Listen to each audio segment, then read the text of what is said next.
Hey, what's going on with y'all guys? First and foremost, I want to welcome y'all back to the Melanted Travelers Podcast, episode 2.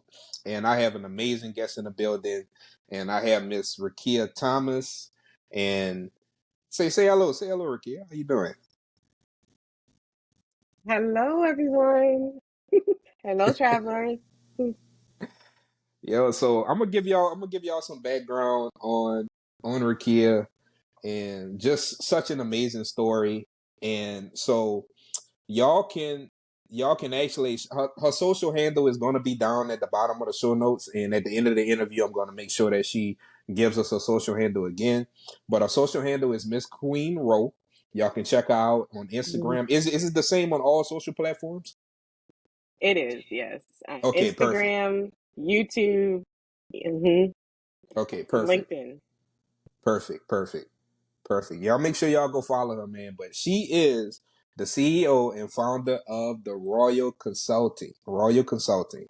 Okay, so basically, it began with she likes to really promote her life and promote positively in a very positive light. You'll see that all over her social media handles. And she also promotes travel and also professional, people that's interested in growing in their professions. She's awesome as well. So her passion for coaching, it stems from her working in corporate America for over 20 years. She's worked with and mentored over 100 employees that spanned across many different industries. And then once she realized that her influence was impactful through consulting and leadership, that's what transformed her career more towards career development. And I don't know and we'll dive deeper into your story. I'm sharing this with hmm you, but I'm going to ask you to dive deeper after I give the bio. But in 2020, right at the peak of COVID, a lot of companies had a lot of different cuts, a lot of different layoffs. Unfortunately, after her working for that company for so many years, and I think it was 17 years, correct? 17 plus. 17, Yep. 17 plus years after working for that company, they laid her off. And you know what? And that was an eye opener for her. And she shifted into hmm the side hustle turned into the main hustle. And she Right. started a full blown career consulting business on her own. That's where you get the name the Royal Consultant. So some of her specialties. So she specializes in personal professional branding, graphic design, digital marketing, like monetizing your digital marketing. Also strategy and planning, consolidating business operations, and coaching for corporate employment development, including leadership, which I think that's key, and I think that's what everybody should be focused hmm on. Also, this queen is intelligent, man.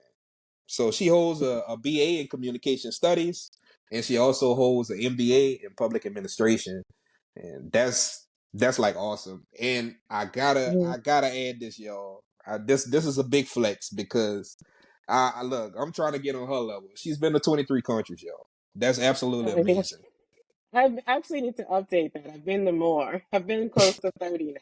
Y'all hear the flex, y'all? Y'all hear the flex? But this not a podcast where we you ever notice like in the community, where especially in my community, like a lot of people don't the people I know haven't traveled as far as Mississippi. So when people see me, they like, hmm hey man, Essen, I see you. I see you. Like everybody not able. We're not saying that on this podcast. We want to give you your flowers now. We want to commend hmm you. That's a lot of Thank knowledge and you. experience. So we're just gonna dive deeper into it. Thank So you. anything else that you want the listeners and the viewers to know about you? Yeah, thank you. And make sure I have Aston, correct? Pronounce it for me. And she said it right the first time, y'all. Okay. That's absolutely correct. Because I've been calling you Mr. Williams. I'm like, no, I'm gonna call him by his first name, Aston. Okay, got it. It's very unique. I like it. Yes, thank you. But no, Shout that out to was a moms. it was a very detailed bio, and I appreciate it. You pretty much said everything. One caveat to when the company let me go, I actually got asked to stay.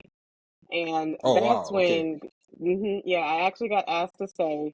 But it started with a reduction in workforce. So I was Hmm. going to be let off. But once they saw that I was actually going to leave, I got asked to stay. I got offered another position, but I said no. I think this is God calling me to do it, to do my own thing. I've been doing this side hustle for years. I'm gonna take this full time, and to put the icing on the cake, it's now 3 years in full time entrepreneurship. So God knew what He was talking about. Pause. Pause. Pause. Let's get a hand clap for that, people. Let's pause for Yes. that. That's awesome. That's wow. That's awesome. So Yeah. I mean, before we even get into the travel, because Mhm.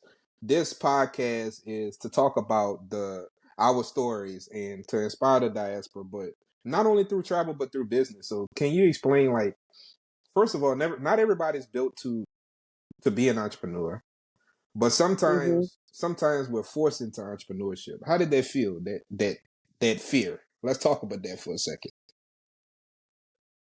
Everybody always asks, were you scared? Were you nervous to go into full time entrepreneurship? A little more anxious, not so much scared or nervous, because I had been side hustling for, Mm-hmm. years. This wasn't mentioned in the bio, but I also hold full a license. I'm also a licensed esthetician. So I do beauty on the side as well. I can do beauty. I freelance with that. So yeah, I am a Okay. jack of all trades.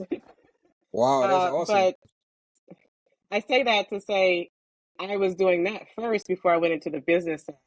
And I had been side hustling for since like 2008.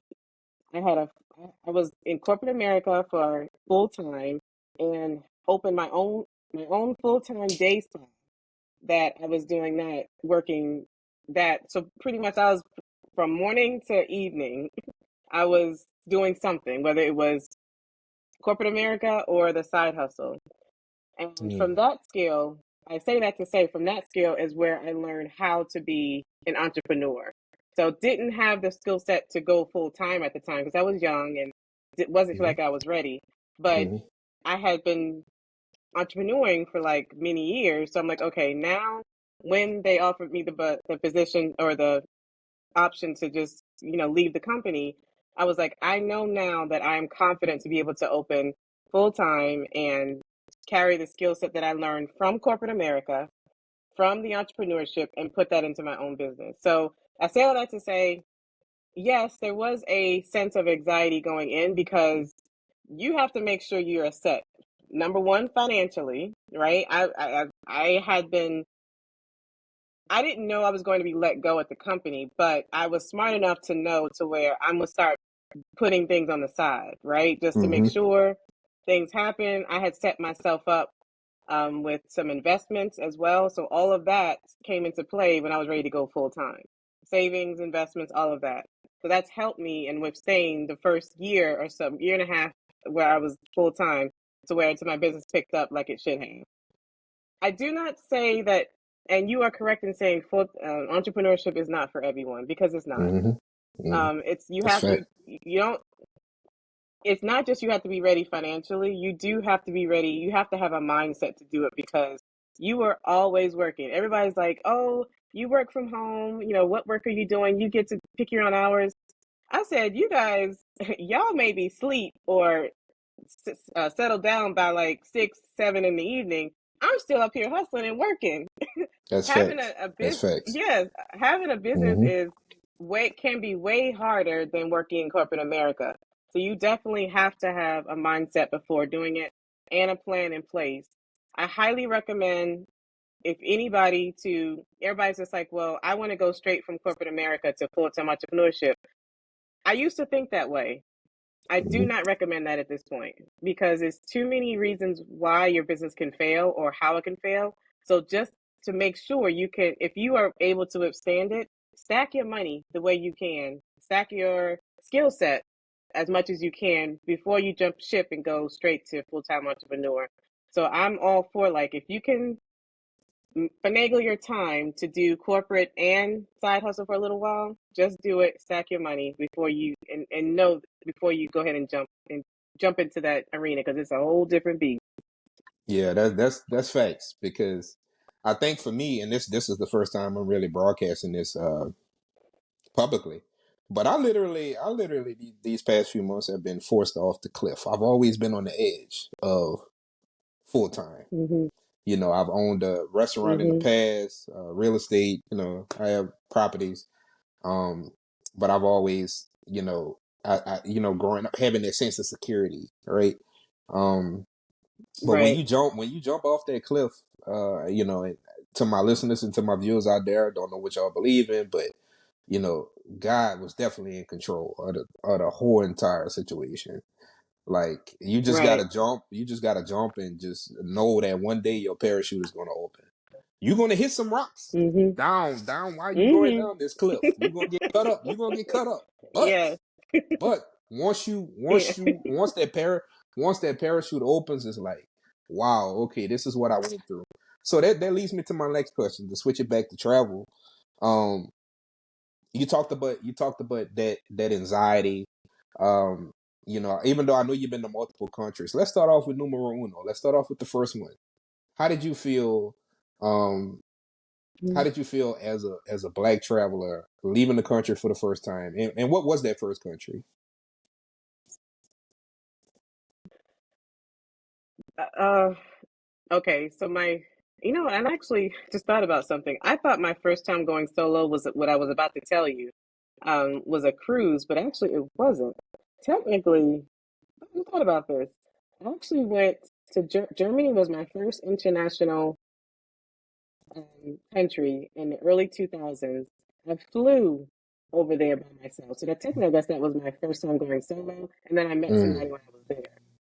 So gotcha. I'm gonna be honest, I don't even remember being scared. I just remember being really, really excited to get to get there. Honestly, Mm, it was a very long flight, obviously, and I was I think because I've always been a risk taker, I'm the one that will ride the biggest roller coaster. I'm the one that will probably that's me. well, I ain't gonna go bungee jump. Yeah, I'm not gonna go bungee jumping. That's not me. But something along those lines. Um, risk taker. So even that trip to Germany, I was just like, I wasn't scared. I just remember just being really excited.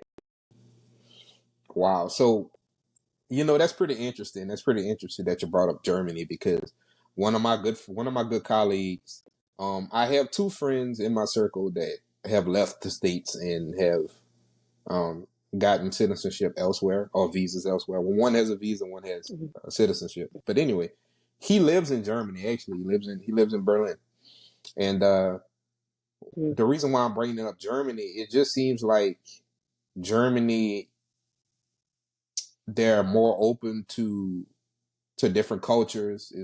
It seems very diverse, but I don't want to speak on a country that I know absolutely nothing about. So I want to get your background on Germany. When you were in Germany, did you experience any type of bigotry, any type of racism while you were in Germany? My experience was a little bit different because although it was my first experience going solo to Europe, Hmm. going to meet a friend at an army base, at a U.S. Army base. Oh, okay, So okay. I was mainly on the base. I didn't really venture out that often, that much there. So, and when I did, I was with him. So I didn't really, and I was probably too young to even realize what, if there was racism, in that aspect. So, in that experience, no, I do not remember.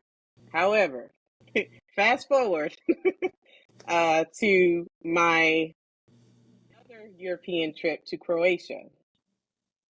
Okay. This is how I knew. If I didn't know I was black, I knew I was black when I went there. Come on. Nobody was mean or can you hear me? Yes, yes, I can hear you. No, I was like, come on, like, Oh, okay. yeah. Yeah, yeah, yeah, yeah. Nobody was mean. Nobody thought I was, you know, let me just say what happened.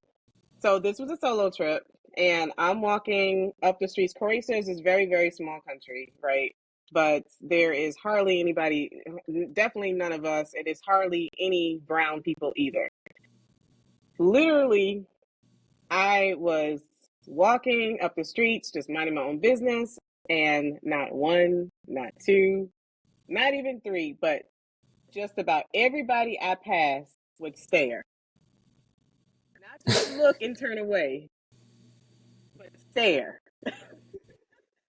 Finally, probably after like the fifth person, I was just like, so I said, I was just like, I just smiled back because I'm like, you have never seen anybody like me.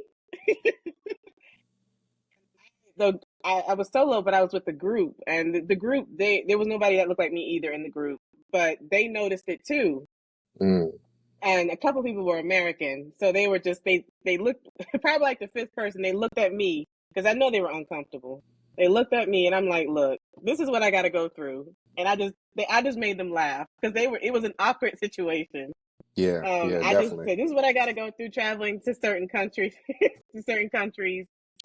I didn't even have braids that time. I had like it was blonde. I had blonde crochet, so blonde hair, and I was really made up, just like make because this I just when I'm out I try to do my makeup and all that stuff.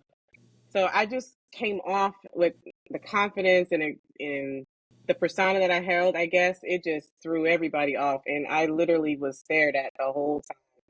And you would think it would make me uncomfortable. I was like, nah. I was like, look at me, honey. Look at me. If you want to look at me, this is what you're gonna get. So, but the people Wow. beside me were uncomfortable. But then yeah, but I just like I said, I laughed it off, and it was just like, hey, this is what I get when I travel.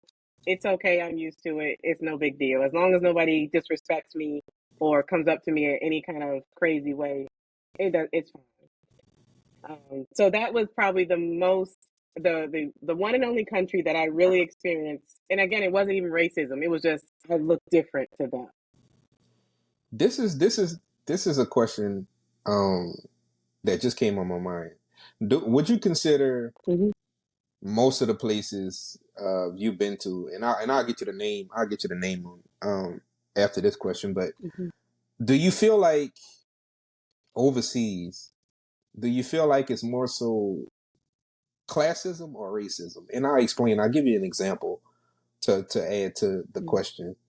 When I was in Peru, if you did not have a dog, I'm talking about those expensive Oh, dogs. You ain't no, mm, you're not nobody.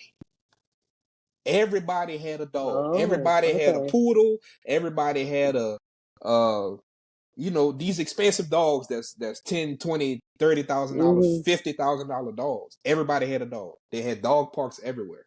Shout out to Peru. It's not a neck at Peru. Shout out to Lima. Loved y'all city, by the way. Right. Uh, but when it came to classism, you could literally see like the haves and the have-nots. Like it was clear. Hmm. And Hmm. it reminded me of New Orleans. I'm from Gramercy, a little small little town, but I do live about 25 miles away from New Orleans. It's similar to New Orleans to me because like New Orleans is the only city in America I feel that has a multi-million-dollar property on one block, and then one block over it's a property that's in shambles. So I guess Hmm. give me your experience with that, like overseas. Do you feel like it's more so classism than racism? Because I mean, if we're talking Latin countries, mostly most of those families are mixed with mulatto and African hues. Right. We have the same melanin. So I guess Right. dive deeper into that. I think it just depends on where you go. If you go to somewhere like London, with in London, it felt like classism, not so much racism, because London is pretty diverse. Mm-hmm. London, England, so the Mm-hmm. UK, that is pretty diverse. I mean, there's plenty of Africans there, plenty of people that came from the West Indies that live in London. I didn't experience racism in London, but you do kind of feel out of place. I went during the time the Queen was alive. So especially so you do feel a little bit like if somebody's driving in the Benz or the BMW, and then you have another person that's on a bike, or maybe even this is a better example. Somebody's walking in a nice suit, the Versace or the Gucci, because there was Mm-hmm. a lot of name brands there. But then you have somebody just kind of just looks like they're just walking in regular casual clothes. You may see somebody look at that point. But again, I think that's just because, and I can't even say because England or the UK is a big country. I was only in London, so the countries outside of the city probably aren't Mm-hmm. like that. But where I was, I felt that. How do you feel about London? Because I get so many Hmm. comments just from the travel family, right? The Hmm. travel creators, just like us that I talk to. They felt like, and it's not a knock at London, but they felt like 2 days max, and they was catching a train to go somewhere else. Like I just the agree. vibe I that they agree. was feeling, like. Yeah, I agree.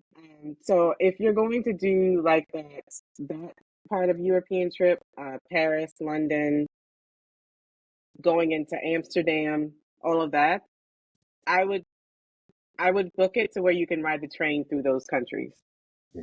I think I stayed. It was 5 days. I stayed in London, but it was a 7 day trip because it takes a day to get there and a day to come back. So I think it was like 5 days. By the third day, I'm like, okay. It's a very and once you see, um, I was gonna say the Queen's Palace, but no, it's the King's Palace now. And then once you see some of the architecture and some of the other famous places in London, um, the few museums. The one I did like was Queen Victoria and Albert's Museum. I love that museum, especially since I know their history. After that, it's like, okay, I'm ready to go. It's again now Yeah, that. different strokes for different folks, right? Oh, and not to mention, this is not just talking about UK. This is pretty much everywhere in Europe. The food, honey, mm-mm. The food is bland. So if if you're not trying to go to get some fish and chips, fries, or some places call them chips, which is fries, you pretty much you're not gonna go get any flavor. So with all of that in the combination, New York, London to me is just like this big New York.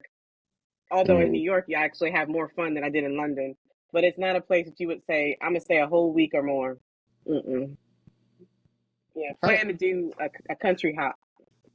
how do you feel like? Well, since this is going to be something new in 2024 for travelers that's going to be traveling to Europe, they are requiring that we get a visa now. How you feel about that? You feel like that's petty or what? I know, I That to know. me that seems so That's petty. so Like, petty, yeah. so petty, so petty. Like, I mean, from what the research that I did, I mean, let me be honest, I was so disappointed in that to where I read the article, but I didn't do more research. I got to do more research before I go back to Europe. But I Hmm. hear from some of the people that saying it's not that complicated as people think it out to be. Okay, fine. But even to go through all of that is like, Right. wow, y'all really so that right there, the racism comes in because I think there's a deeper underlying reason why you want to be able to because I'm even talking about the U.S. because you have to have a visa to come visit us in the U.S. And I don't think Yeah. it should be that complicated for people to come over here. So now I know some places in Europe or Europe is trying to do the same thing as we're doing. Yeah. It's Whatever. it's But very now, difficult. yeah, it's okay. So I didn't plan on going back to Europe in the next year, so I didn't even think about it. I had did my European trip before all this mess came out. I did it this year. Next year is back to the Caribbean or to South America. So I didn't think about it. But when I'm ready to go back to Europe, I'll do my research because it may change again. Mm. Good old South America. Shout Yeah. out to the country of Colombia. Shout out to Peru. Yeah. Shout out to my friends in Brazil and Paraguay. Shout out to South America, man. Just want to pub y'all for a second. Have you So you? I'm trying to plan my trip to South America. Out of those countries, which one would you recommend? That's easy. Colombia. Colombia. So everybody says Colombia. Everybody has Colombia. been telling me Colombia. Everybody says that. And Colombia. my other black girlfriend, she was a girls trip and she came from Colombia. She said she had the time of her life. So it's on the top of my list to do that. But then I Hmm. told it to somebody else, and then he was just like, "Why you want to go to Colombia? You're a single female. I hear there's a lot of crime and stuff like that over there. I don't think you should go over there." I'm like, I did not hear that. Let's see. Let's see. I'm glad you said that because see, I didn't even have to say anything. That leads to my statement and why I feel like Colombia is a great country. Number one, look at me. Although I live in a small rural town, I do live in two of the murder capitals of the world. New Orleans is always top three every year. Mm, Every year. mm, But tourists come down here. This is the most mm-hmm, visited city. New Orleans is the mm-hmm, most visited city every year. But it's crime everywhere. And people get killed, people get murdered. The reason why I'm bringing this up, and that leads me to my next statement, is that listen to my listeners and to my viewers on YouTube right now, is that the news here it paints the picture of danger in other countries when we have so many issues in our country itself. Like when I tell you, like, so my first international trip was El Salvador.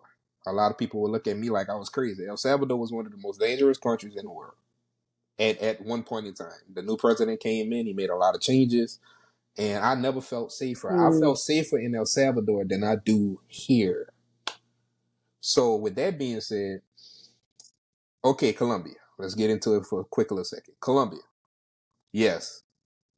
Medellin no, that's cartel. right. Medellin cartel. Pablo Escobar. Okay. Guys, Pablo Escobar died in 1993. The country is not like that anymore. Cars are not blowing up. Like planes are not blowing up. Like, yeah, he did some very, you know, evil stuff, right? But you still got some Mm-hmm, people. Now, I got to be careful with what I say because I go to Colombia a lot. What I will say is, he had an evil side, but he's done a lot for the city of Medellin when he built that neighborhood, right? El Poblado, that's the neighborhood that he built. But overall, the country is beautiful. They have amazing people. The value of the dollar goes a long way there. So basically, mm-hmm, one U.S. dollar is equivalent to like 4,200 Colombian pesos. Your money can go a long way. Colombia just issued out a digital nomad visa, where people can get visas to come to Colombia. The most expensive thing you're going to pay for is your ticket. Everything is fairly reasonable there. I'm talking like very reasonable. The food is great. If you want the coastal part of the country, I recommend Cartagena. Cartagena has started to pick up some um, some publicity when it comes to movies. Um, they just had a series come out. Y'all check out Fake Profile that was filmed in Cartagena, and also the movie called Missing. You know the girl that played off of Lord, what's her name? Uh, she mm. played off of Best Man. That's the one he really did. He really did like. Missing was Nia Long, right? Neil Long. Yeah, there you go. Yeah. So Neil Long is filmed in that movie. Y'all should check it out on Yes. Netflix. Mm-hmm. It's called Missing. But I don't want to turn this into a Columbia episode, but I just had to promote the country for a second. So she asks, it's the best. It's the best out of all of them. No offense to Okay. Brazil, Okay. no offense to Peru, but to me, Colombia. I mean, if you want New York vibes, you can go to Bogota. Bogota is beautiful. If you want more like Chicago, go to Medellin. Cali, that is where people that look like us are the most. Is Mm, Cali. And Cali is the number one salsa capital in the world. And a lot of people don't know this. The second biggest carnival in the world is in Colombia. It's in Barranquilla, Colombia. That sits on mm. it sits on the coast of the Caribbean Sea as well. So just a pub. Oh. Whenever you decide to go to Cartagena, I got some guys out, but I am your guy. You family now. You can hit me up anytime so I can give you some information. So that leads me to my next point. Let's talk about language. Like, how did you feel as a black traveler going to these different countries, and you may have experienced some language barriers, and how did you overcome that? It's not as hard as people think, especially in Europe, because in Europe, most people speak English. A lot of those countries were colonized by the Mm-hmm. UK or by Mm-hmm. Britain. So they started off with English anyway. Unless you were colonized by France, then it might be a little bit harder. Mm-hmm. But for the most part, it's not as hard as people think. Google Translate is your best friend if you have to take it out. But other than that, I think the hardest country that there was a language barrier, and I think it might have just been the area I was in, was when I went to Italy. Um, there it was a little bit. Uh, I had to kind of break out Google Translate or get somebody to help me, or just like point if I needed something or whatever. But for the most part, it's not that hard. Like I mean, I do recommend knowing some words in the language that you're going to. Mm-hmm. As far as like eating, bathroom, goodbye, hello. It's not just that you would need to say it; it's just respectful as well. Just knows the basic words, but other than that, most of them speak English. I'm a former collegiate athlete, and when I went to El Salvador, after I left El Salvador, I was pissed off. I'm gonna be completely honest with you, because I didn't know the language. I didn't know the language. I Hmm. just knew, Buenos, like you said, Buenos Dias, Buenos Tardes, Hasta luego, Hmm. all these Hmm. different phrases. Hmm. But I wanted to talk to the people. So after that, I started taking it like very like seriously. I started off with Duolingo, and then I moved to Falu and Bazoo, and now I have a Spanish teacher that teaches me Spanish 3 times a week. Shout out to Paola. Wow. Shout out to her. Amazing, amazing teacher. So, are you like learning, like you trying to learn a different language now, or you know, dabbling in So different I languages? no, not really. Spanish is probably I can get along in Spanish. Like I can mostly understand it the more I can speak it because of just the people I work with here or I mingle with here. I know some Spanish, but to be honest, that I've been my example. I was talking about Europe because I think I've been to more European countries than I've been to more Spanish countries. Mm, Because so that for that reason it's more English. But in your scenario, if you're going to like South America where there's mostly Spanish speaking people, I can see that, and I wouldn't think that a lot of them would speak English either. So I would think, yeah, that would be a language barrier, and that may be actually the reason why I haven't thought to go to South America until now because I didn't want to deal with that what you went through. hmm. Because again, I know some Spanish, but can I hold a good conversation? Probably not. Yeah, Um, I still so struggle. I I didn't want to still deal with struggle with that, that. and yeah, Hmm. I yeah, and still to with this me day. being a solo traveler, Oh, go ahead. with me being a solo traveler, I have to keep that in mind. Yeah, I have to keep that in mind as a female solo traveler because I need to be aware of my surroundings and people I can talk to. Google Translate was my friend for a very long time. It still is somewhat, but Hmm. I have a lot of friends in different parts of Central and South, so I talk to them on a regular basis. And let's talk about um. So how do you travel? Like some people travel. They like more luxurious travel. Are you more hostel? Are you more mid tier? Like how do you like to travel? How do you find these deals? Like what different maybe apps or different websites do you use to find deals, or if any, or and then we're gonna get into what airlines the airlines you like to fly with, because that's a whole nother discussion. So what's It your is. what's your ways to travel hack? How do you travel hack? First off, hostels have never been it. I've never done a hostel. I will never ever do a hostel ever. That is just not my thing. I have. So I'm gonna start with from worst to what I do. Hostels is a no. That's the worst. I did an Airbnb. I will Mhm. never do that again. I know a lot of Really? people have the best experience with Airbnb. I did not. I did not. And I'm actually the example I'm about to give. It was actually a domestic Airbnb. It was out of St. Louis. It wasn't even European. So I didn't even think to even do European after the terrible experience I had with the St. Louis one. It's just Oh, I was in the middle of the hot summer, almost 100 degrees in St. Louis, and the air condition and I arrived there on a Saturday. So the air conditioner was not working in this apartment that the person rented out, and I could not get anybody to come fix it because it was a weekend. I was absolutely miserable. I couldn't call anybody. I had to communicate to the person via chat. It was so terrible. So the last email I sent was, I am not staying here. I'll be checking out in the morning and I want my money back. And that's exactly what I did. And I went to a hotel, a nice, great hotel around the corner, and I have never ever gone back to an Airbnb. I am a hotel girl and I will stay a hotel girl. I am Airbnb through and through. I'm not even gonna lie to you. I'm not even gonna lie to you. And I'm a Yeah. sucker. I'm a sucker for a balcony. I'm a sucker for a view. Oh my god.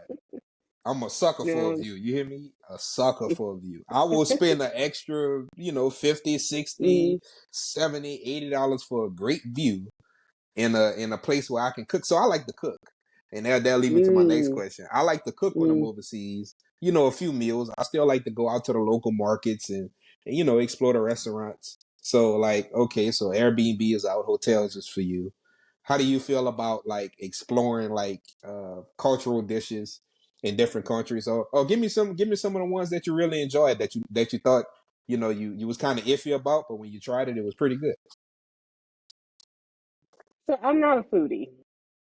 I'm not the one to be able to. I'm probably opposite when it comes to you, since you said you like to cook. And I Hmm. think that's the reason why I also like the hotel, the hotel living, is because I like the luxury of being able to be catered to. I like to be able to have my room cleaned up. I like to be able to come and make sure everything's working. And there's also people staying there. So yeah, I don't have to want to deal with a landlord or somebody that I have to. If I have a problem, I want to be able to walk downstairs to go get it fixed. As far as the balcony, I will pay extra for a balcony, whatever, because I do like a good view too. But Hmm. it has to be with a hotel room, and they have to offer it. That's if I don't need the. I like a view, but I don't need the balcony part. I don't need to go outside. But going back to food, I'm not a foodie. So for me, I'm going for the experiences of culture, going into, and I know food can be a part of culture, but it's just, I will eat to make sure I'm not hungry, but I'm not going, like some of my friends, they were like, girl, I'm going to eat. I'm about to get their local fish, their local lamb, their local, I want to do all this. And I'm like, let me just get a taco and let me just go. Because I'm just like, I mean, not to be, it's just, No, you I good. don't want to spend Everybody my travels time. different. Yeah. Everybody. Yeah. It's just like, let me just get something so I'm not hungry, and let me spend more time at the museum or more time in the local market or something like that. That's just me. And oh, you talking about cooking? No, sir. No, sir. I like to cook when I'm home. Must I be cooking on vacation? Nah, it's not for me. Give us some of the and so yeah, so all right. So you say you added more to the list. Flex, big flex, big flex. Tell us some of the places that you've been, some of the countries you've been to. Okay. So my favorite, you did ask me this in the beginning of the interview. My favorite international solo trip was to Barcelona, Spain. Um, Mm. if when I get the chance, or if I ever get the chance later in life, because I already don't want to live in the U.S. I want to be living outside the country somewhere, and I hope it's. I mean, I was thinking it was going to be Europe, but now with this visa, I don't know how hard it's going to be. But let's just say I could get to Spain somehow or get to Europe. I want to live in Barcelona, Spain, or it will be the West Indies, Caribbean somewhere. So one of those two places. Once this is in my 10-year plan. All right. Um, that's my favorite place. But I've been to other places. I just came from Amsterdam this year. That's where I saw Beyonce. So all y'all who seen Beyonce here in the US, I saw Beyonce in Europe first. I told y'all big flex. Big Just flex. saying. I saw her first in Europe. Like I said, I've been to Croatia. I've been to Italy twice. I've been to the UK. I've been to plenty of Caribbean countries. Jamaica. Jamaica's my favorite. Jamaica, Honduras, Haiti. I'm gonna be honest. I can't remember everywhere I've been, but those are some of the exotic places, I guess, that I've gone. And one of the most beautiful places I've been is Greece. I've been to Mykonos and I've been to Santorini. Those are Instagram worthy. I absolutely love those two cities in Greece. That's one of my favorites. But it is the place to where you take pictures, you stay a night, and then you go. Not I much to got do you. there. Shout out Yeah, to not Ross. much to. Shout out to Rick Yeah, Ross, Santorini, Greece. That's what made me yeah. interested in the song. I never knew what Santorini, Greece was. Where what? Yeah, Oh, really? yeah. He got a Yeah. song named Santorini, Greece. Yep. So going back to the food though, I will have to say Greece was probably one of my favorites. Greece, Spain, and anywhere in the Caribbean are my three favorite places to eat because they all had flavor. Mm-hmm. So Mediterranean food. Barcelona had great food, and then the Caribbean also had great food as well. Awesome. Awesome. Mhm. I so like when it comes to mm, when it comes to the diaspora and you see someone that looks like you in these countries, and I'm not talking about the ones that live there, but like African American travelers that you see, because I'm gonna be honest with you. I'm gonna just say this right now. I barely see us on the plane and I barely see us over there, period. Yeah, But when you yeah. see one of us, how does that feel? Like the feeling that you have inside of you, like how do you feel? Like what's your reaction when you see us? I definitely am jumping for joy in the inside. Yeah. I mean, for multiple reasons. Now, I will say I'm an introvert. I know it may not come off that way, but I'm more introverted as to why I like driving solo. So Mm-hmm. I would rather be by myself, unless I'm going with like a partner or something like that. Outside of that, I would rather go by myself. I don't like hanging out with groups. It's just not my thing. But I can't lie. When I see one of us, I will maybe after the second encounter, I maybe like, wave or something because I kind of do want to get a little social with them. Yeah. Yeah. Because you can relate to your Mm-hmm. kind more, right? It's just like you would have a great conversation with someone, especially because I don't know if you've been on a cruise yet, but I've also been on a few cruises, and I'm not talking so much about Carnival because Carnival, there's a lot of us that go on Carnival, but the other cruises that don't have a lot of us, but they're on there, those are fun people to talk to as well because it's a different kind of vibe, and they're happy to see you. So then you have somebody. If you Mm-hmm. want to hang out with someone, you have someone to hang out with. I'm And gonna be completely so honest with even if, but I was, hmm you. I have never been on a cruise. Never. you got I'm to a, experience it. You have I to experience. know, I know, I know. I'm gonna do one. I just like to be in the air. That's just me. I just like to be in the air. That's fair. Shout out to the That's Wings fair. of Society. I just like to be in the air. I don't know, like, well, let's shift gears. Let's talk about the cruise experience. Let's talk about this. Like, Mm. what, I guess I watched Titanic too much. Um, Oh goodness. See, don't be one of them, Aston. Don't be one of them now.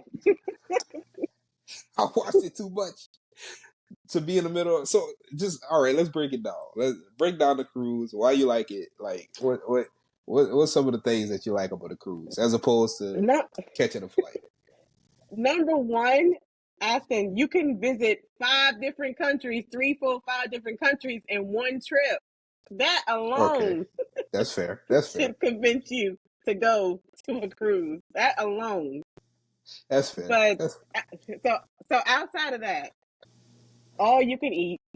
You sound like you're a foodie, so all you can eat 24/7. There's never no food. Different activities, so you can do everything from walk the trail, go down the water slide to just lay out at the pool, or mm, take some fitness classes or something. There's plenty to do on the ship. And then when you finally get off to go to the ports, you can just do things you want to do because you do get a little bit of you get claustrophobic always on the ship. So you like when you be mm, ready to get off, but that's enough for me to where it's like I could spend a whole day off the ship and then finally go back. I'm like, okay, I'm ready to go home now and then experience on back on the ship and do some things there. But if you're a social person, you will meet friends on the ship. Talking about some travel people, you will meet because there's so many people that love to hang out. Um, as far as like the Titanic vibes, you don't get that. You literally feel you literally feel like you're walking on a city on the water. Honestly, because if you couldn't see the water, you would think you're walking on a city. That's how big, the ship is. So you don't know that you're on the water until you feel it rocking and that's not often. Or if you go outside to the deck and then you see the water. Here's the But crazy part. you, mhm. Whenever I do island tours, I'm the type of person that would jump in the ocean without a vest and just swim. But I don't want to get on a cruise. That don't make sense. Yeah, I'm that you gotta person. put I'm yourself. that person. I would literally You dive gotta. in the ocean and be fine. Don't no care in the world about sharks, nothing. Like I'm good. It's. I think it's pretty much the same type of statistics. You're able to get in an accident faster while driving a car rather than a plane falling out the sky. Somewhere in there. It's the same thing with the ship as well. You Hmm. don't really hear of ships crashing or getting stuck at sea. It doesn't really happen like that, especially these newer ones that's coming out because they're updated.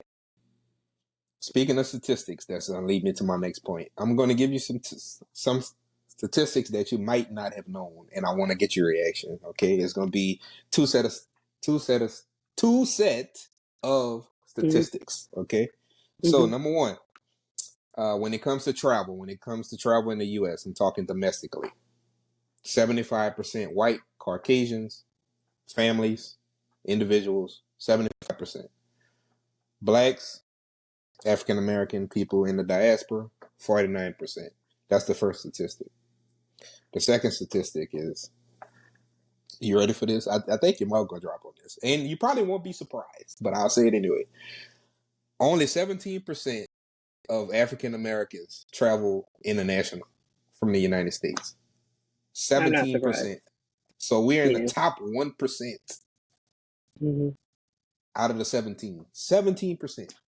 This is the reason why I wanted to launch this and promote and get people excited because when I look at these statistics, it really hurts my heart. It really does. So what's your reaction to these numbers? I'm not surprised. Um, I this and I don't mean I don't want to be philosophical or anything like that, but this goes way back centuries before us to why blacks or maybe people of color are afraid to do things to take risks because of the repercussions that can happen, Mm-hmm. from it. And I think that's just something that's instilled in us generation to generation to where if my mom or grandma didn't go, well, I gotta go. I don't see why. And I'm gonna be honest with you, Aston. I think the reason why the travel bug is inside of me is because I don't know anything but to travel. I mean, I've gone all over the world, but Disney World is my favorite place to go. It is not so much because of what's there. It's Yeah. just because it's because of the nostalgic that comes behind it. That Mm-hmm. was our family trip from New Orleans because I'm from New Orleans as well. Before I moved to North Carolina, so that was our family trip. Every single year we went to Disney, and to this day we still hold. So instead of it being two generations now, it's just my parents and my brother and sister and I.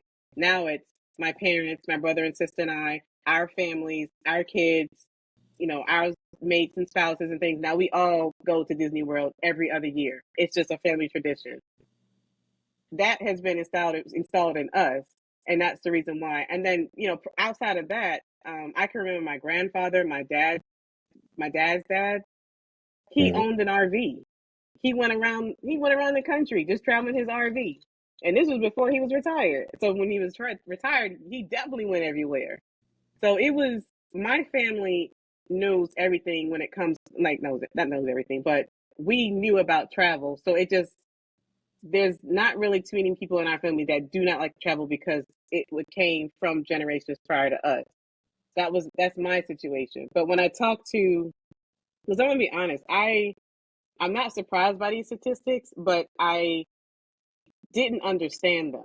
Hmm. I asked people people that look like me that don't travel, like, you've only been to South Carolina or you've only been to Atlanta. Why is that? Like, what's the point? What's the reason why you're not going anywhere outside of the East Coast? And people had different reasons why. I don't like to fly. I only want to drive, or this is outside of money. So it's just like their reasons are coming. They're just afraid to do something new. Yep. Yep. Just the Definitely. way it is. Mhm. Definitely. Definitely. And yeah, she from you. I heard it first, y'all. She from New Orleans, y'all. I'm from Louisiana as Mhm. well. We got the best food in the world. Period. I agree. I Period. agree. Well, let's just say that the most highly seasoned food in the world. Highly seasoned. Highly Highly, seasoned. highly seasoned. You gotta have the holy trinity. A little garlic powder, a little onion powder. Me personally, I use Tony Shackman. Little Tony, Okay. put that on Okay. there. So yeah, like the statistics don't shock me, but I feel like that's the reason why, you know, I'm looking forward to where our connection can go, and also just when you look back, and I talked about this in a previous episode, but I'm gonna talk about it again. Is that the fact that back in the early 40s and 50s, they had something called the Green Book, and that was the way for Mhm. blacks to navigate the country, right? So we are the Green Book now. We are the ones that create these reels and create these posts and to get people excited, but traveling to let them know that, hey, you look like me. I went here. It's safe for you to go over here. And honestly, sometimes we go into uncharted territory where it's not too safe. But Mhm. the movement must continue to go on. And Mhm. I think it all plays a role into black wealth as well. You know, Mhm. us having an understanding of credit, us having an understanding of um, like I said, your side hustle eventually became your main hustle, but you had a side hustle. I feel like everybody should have something that was going on, because at any Yeah. point in time, these companies could just say, you know what, boom, Mhm. you Mhm. know, and then life just changes and shifts. So Yep. and then just speaking of that, like how did give me your thought process on how did traveling to all these different countries mold you? Like how did you start to learn more about yourself, or learn some things that maybe you took culturally from their country and took it back here to be able to live a better life? Like for me, I'll give you an example. Like for me, like the black community, it was always if you drove a Cadillac, you drove a Mercedes, you was the man or the woman. Now I could care less about any of that. I could care less about what I wear, because every country that I go to, like, it's best that you dress to fit in. You know, like wearing Mhm. this over there, I would never wear this. I would never wear this in Colombia ever. Like a chain, Mhm. like I Mhm. would never wear that. So I guess just share, like, give the viewers and the listeners, I guess, how has traveling um molded you into the person that you are now. I think the most example that comes to mind is Jamaica.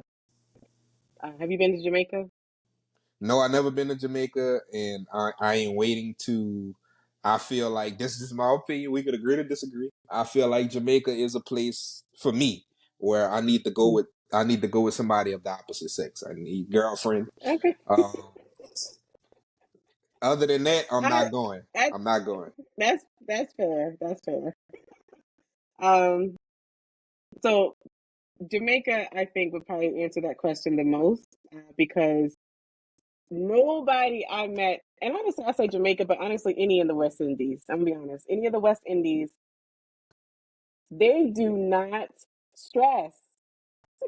They have stress, but you will never ever see it on them. Their faces. Hmm.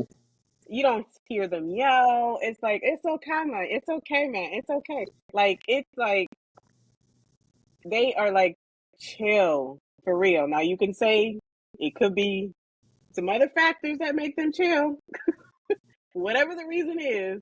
They are just chill. So I say all that to say, I can be like a kind of a go go go type of person. Like, okay, I got this planned out, so I'm gonna go to the beach just at this time. I'm gonna go to the museum at this time, and then I'm gonna go Hmm. to the market at this time. So I can be that type of person. I can't. I used to be worse, but now I'm a lot more chill now because life is not all about being on a time schedule, especially when you're on vacation. All of all that is. Okay. So to talk about, let's talk about the locals. Like, what are some of your ways to connect with the locals, and how have the locals treated you in these other countries?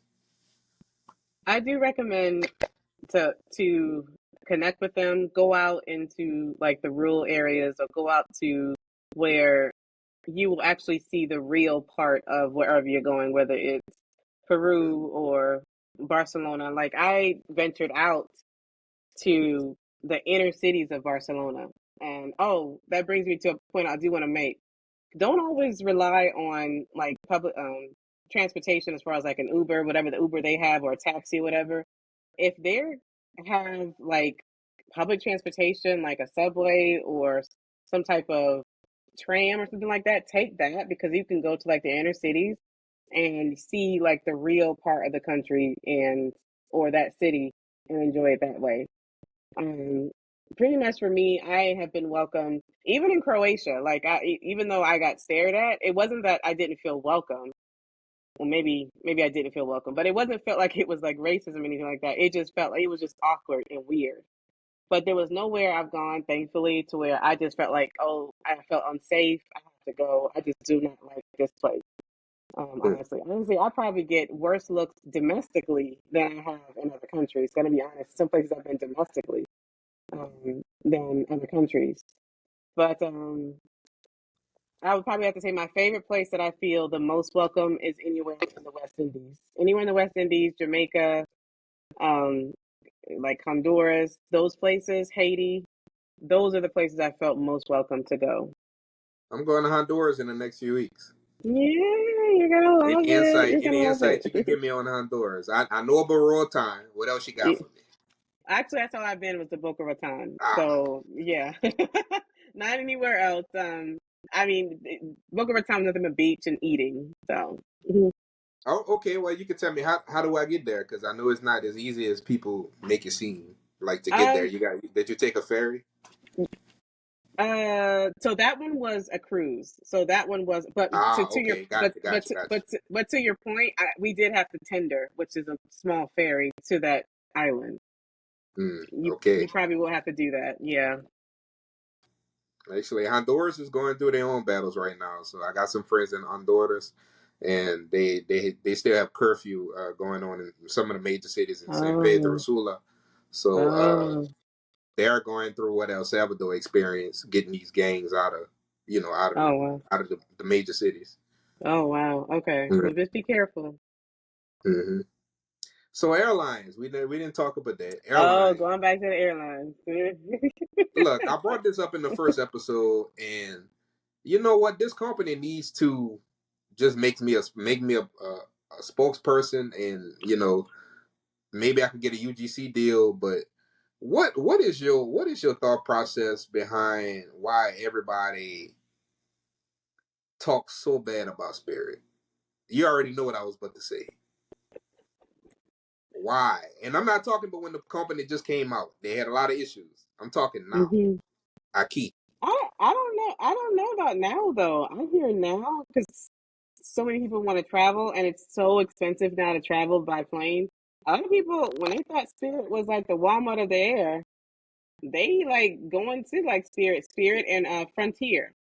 People are just Mm-hmm. like, hey, I may need to revisit Spirit because other airlines like Delta and American Airlines, United, oh my gosh, it's so expensive to travel with them now. Um, Now, me personally, I'm a budget. So I'm going to budget to where I'm going to go ahead and take the Deltas, the Uniteds, and the Americans, that stuff. Um, Nothing against Spirit or Frontier. Well, two reasons why that they wouldn't work for me. Number one, I'm going to take a carry-on luggage, and the only reason the way to get the cheap ticket with those two airlines is when you don't have that carry-on type of thing. You only have like a backpack, and that's not me. I'm not Mhm. traveling that way. So there's no point in me doing that. So I'm gonna have a carry-on.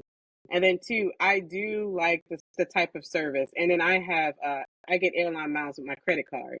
So I do like the type of service that I would get when traveling with the bigger airlines or the most popular airlines, more than the smaller ones. Okay, okay. Mm. So speaking of credit cards, is it through your bank or is it through like I know because some of my other travel content creators, he just sent me a link to American Advantage Mhm. credit card, Mhm. and Mhm. he told me that mostly for me with my business I normally stick to credit unions like Navy Federal and some local credit unions, but I'm looking for better perks myself. Like, do you prefer like Chase, Capital One? What's your go to card? Okay, I don't want to flex again, but my go-to card is American Express Platinum. Uh, not so much Big because flex, no, big flex, y'all, big flex. You know what? We're gonna have to have a credit webinar after this because y'all big flex. That's what I'm I talking about. That's what I'm talking about. use my That's go-to credit card. Not so much for the airline miles, although I do get it for that too. Uh, I have now upgraded my travel experience in the airport to luxury living.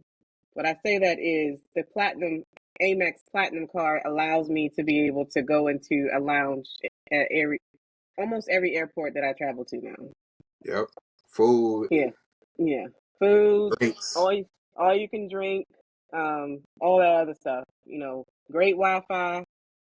Yeah, a sister girl, I need all that now. So so with that, that's my go-to credit card. I would have to say the second one would be the American Advantage because I'm out of Charlotte, so Charlotte is a hub for American Airlines. Mm, that's major. That's Hmm. major. That's major. Big flex, y'all. Big I know. flex. I'm sorry. I'm sorry. Look, you didn't say green or blue platinum. I upgraded to platinum last year, and it was the best That's what I'm thing talking about. I've ever done. That's what I'm talking about. And Mm, it's strategies behind it. mm, And you probably gonna agree with this. I feel like, especially if you got a 9 to 5, like the purpose of a debit card, like I use a credit card before a debit card any day because your debit card is not acquiring any points at all. When hmm. you can pay your bills, you can pay your living expenses on your credit card. Be responsible, right? Right, Let's right. let me just say that for my listeners and my viewers: be responsible. But you could accumulate so many different points, and that's the reason Hmm. why I talked about what airline you choose because like try to have some loyalty to at least one or two airlines so you could Hmm. accumulate points and travel for free. So like I plan to go back to Colombia. I want to go see some friends in Cali, Colombia, and I've accumulated so many points with Spirit that I could go on 3 trips, round trip, don't have to pay for nothing. And I also fly American. I like American. So if a person doesn't have a credit card to do something like that, the other option is really what you just said, through the airline itself or a third party. So I don't always book through the airline or where exactly, well, the exact like American, like going to AmericanAirlines.com or Delta.com.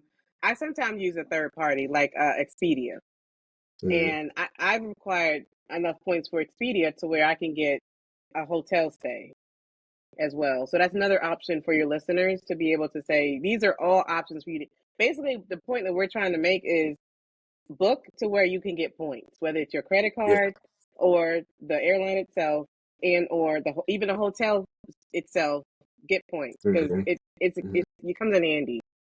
Yeah, because I got a homeboy that he has the Marriott uh bon Bonvoy Yep. Bon Voyage card, The and bond I'm boy. probably Yeah. saying it wrong. Yeah, hmm Bonvoy. Yeah, yeah. hmm So he gets upgrades too. They actually get access to lounges too.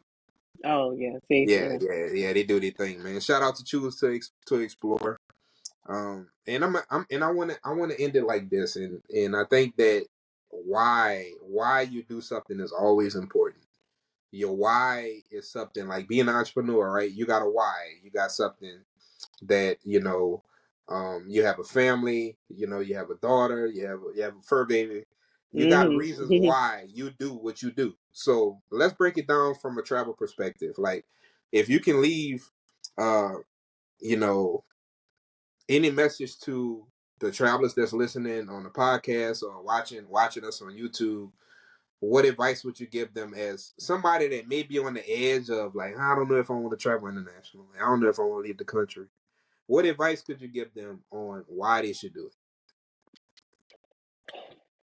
It depends on what their reason is why they don't want to do it.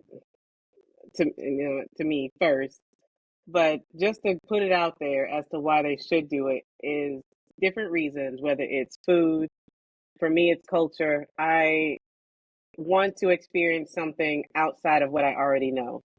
Mm-hmm. Even my own culture. I love African American history. I love anything Black Power, but I want to know.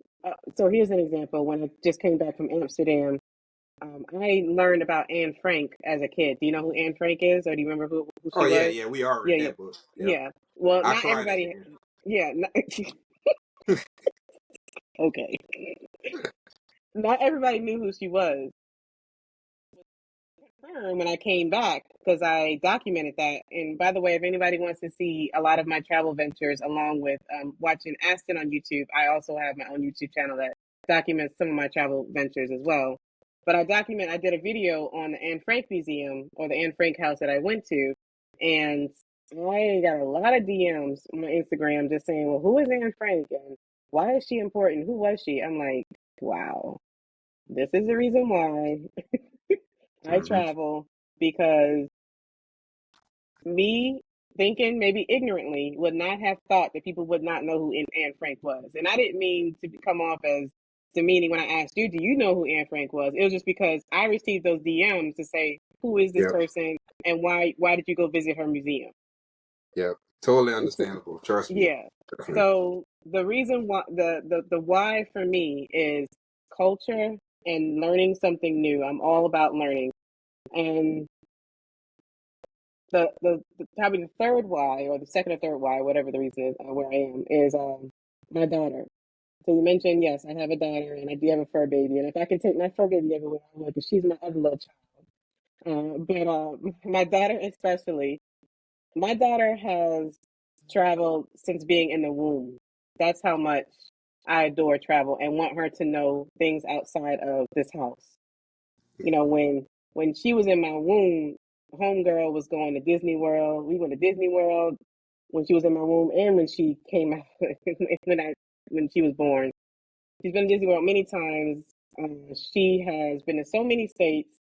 I traveled with her as an infant. I was a single. I became a single mom after, probably close to 2 years old when she was. Um, and I was that mom that had the stroller. I had the car seat. I had her baby bag. I was not stopping just because I was a single mom.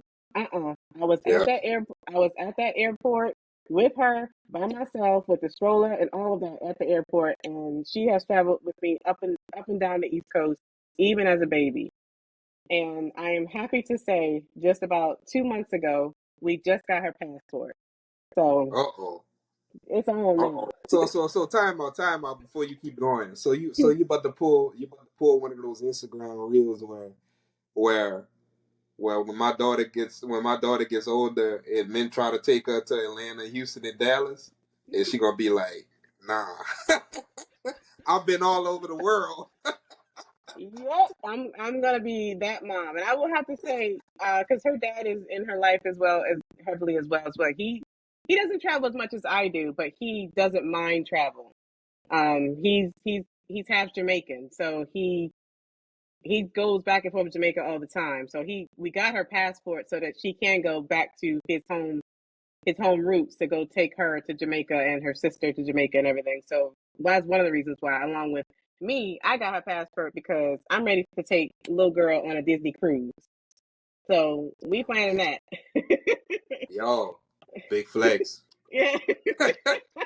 Y'all go to Yeah. Disney right now and pull up that cruise. Y'all go see Yeah. why. Big flex. Yeah. It's not a cheap penny, but it's definitely if you're a Disney fan, I say it's worth it. Yeah, So disagree. yeah, so she's my why. I want her to experience just what you said. I don't want her to say, my mommy or my daddy never took me anywhere. I've only been to North Carolina, Georgia, Florida.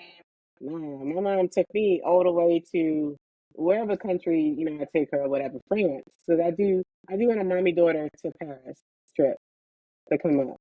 Yeah, that's awesome. And you Hmm. know what? You brought up a good, interesting point. I feel like when you travel, definitely traveling abroad, you get a Hmm. just a different perspective on life. It's just like I feel like we're privileged here. Like the first cold Hmm. shower, and I've been an athlete my whole life.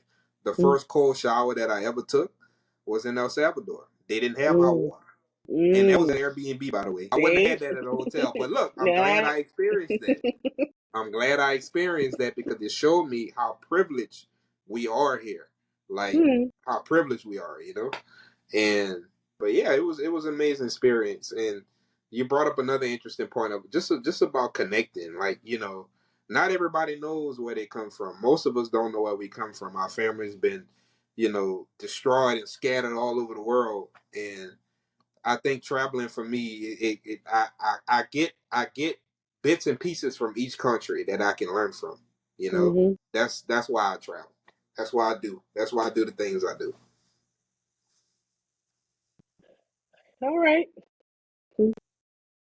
That's why we roll with it. But look, again, so before we get off, her Rakia, her social handle, all her information is gonna be at the bottom of the episode. And to my viewers that's looking out there on YouTube and other platforms, her information is gonna be in the description. So, but I still want to give this opportunity to promote yourself right now again to Hmm. let everybody know where they can follow you, if they want to, get more information on your business. Where do they go to find you at to get that Yes. information? Yes. Thank you very much. Let's start with the business. The business, anywhere in the social handles, you can DM me and ask me directly about business. But if you like to go straight to my website, it is www.royalcareerconsulting.com. It's a little long, but like I said, you can DM me and just ask me. But just in case, it's royalcareerconsulting.com. Anything for the business, everything from graphic designing, a website, to brand strategy, to wanting to get your business up and running. I'm your girl. I can help. Or I'm your queen, and I can help. All right, There and you go. then and A then queen, my queen with a big flex. there you go. He said it, not me. And then my social handles. I'm most active on um, Instagram, LinkedIn, LinkedIn for personal and business, and YouTube. My YouTube and LinkedIn are probably my biggest two platforms. Oh, also Threads now too. That's a big thing now. Threads as well, but they're all Miss Queen Row and MS Queen RO, Miss Queen Row. And DM me anywhere. Ask me any questions on YouTube. You're going to get everything from life, career, and travel type of videos to where I capture my travel vlogs to now I've actually started a lifestyle series so that you can, it's called My Royal Diaries, so that you can kind of know me from a personal standpoint to where who is Rokia, aka Miss Queen Row, in real life. So if you're interested in that part, then that's My Royal Diaries. But if you're just interested in the travel, then I have a whole travel playlist on Miss Queen Row YouTube. There y'all go. Y'all heard it here first. Mm-hmm. And again, I really do appreciate you having on. Like I told you before, you family now. You family. So I'm definitely excited to see where this connection can bring us. More collaborations, potentially some business partnerships in the future. Mm-hmm. You Mm-hmm. never know where it takes you, but again, that is the reason why we do what we do, y'all. And I hope that y'all truly enjoyed this interview. Y'all make sure that y'all go follow Rakia. Y'all go check her out. Y'all make sure that y'all support her business. It's very important that we support each other. It's very important that we keep the dollar in our community. We are the Mm-hmm. only race of people. Soon as we get our money, it goes out our hand to another ethnicity. Mm-hmm. We are the only people.